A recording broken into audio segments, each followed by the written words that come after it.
Hey folks, Nick here. I want to talk about this beautiful garnet colored Pinot Noir I've got in my glass, which is the 2016 Puerta Del Mar Pinot Noir. This wine is included in our spring 2020 wine club shipment, which is right around the corner, and we're super excited about it. The wine's just in a beautiful place right now.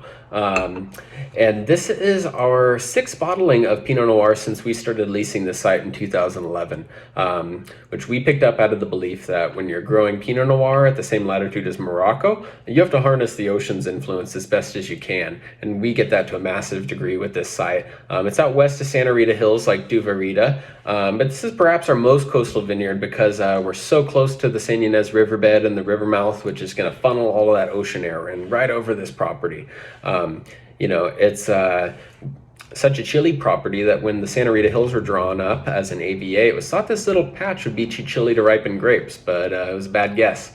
You do have a persistently mild, overcast kind of climate here, which makes the fruit more gently rendered. So there's lots of room for other elements of terroir to show themselves, like the super interesting Mocho soils, for instance, that we have here. This site is planted right near the confluence of the Santa Ynez River and the Salsipuedes Creek. So the vines are planted in this gravelly, very well-drained composite of rocks from a vast watershed, with a good bit of chalky shale in the mix in there as well, too. All that adds up to this profoundly earthy expression of Pinot Noir.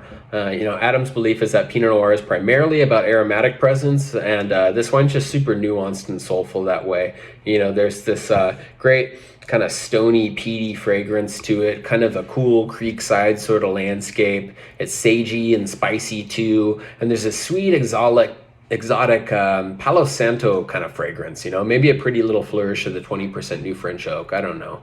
But the fruit is secondary for sure to earth. Smelling it, there's some promise of dried cherry, but the palate brings a lot more expansive, fresh fruit. Lots of bright red flavors, raspberry, strawberry. There's plenty of acidity, but it's very well integrated. The wine feels supple and silky. It's all about polish and balance. That's come with time too. Puerta Del Mar likes a bit of time in bottle. It can be a little austere and edgy when it's very young. But this is, was bottled in the summer of 2017. So it's been in bottle about 2.5 years now.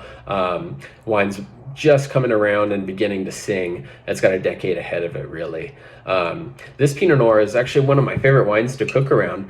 Totally blows out of the water that whole trope of, whites with seafood and chicken, reds with meat. This is actually one of my favorite wines to pair up with some glazed salmon. It's terrific with some miso salmon, but it's perfect with some roast chicken or even a stewier thing like some coq au vin too. So, play around with it, have it as you will. But thank you for watching and hope you enjoy the wine. Cheers.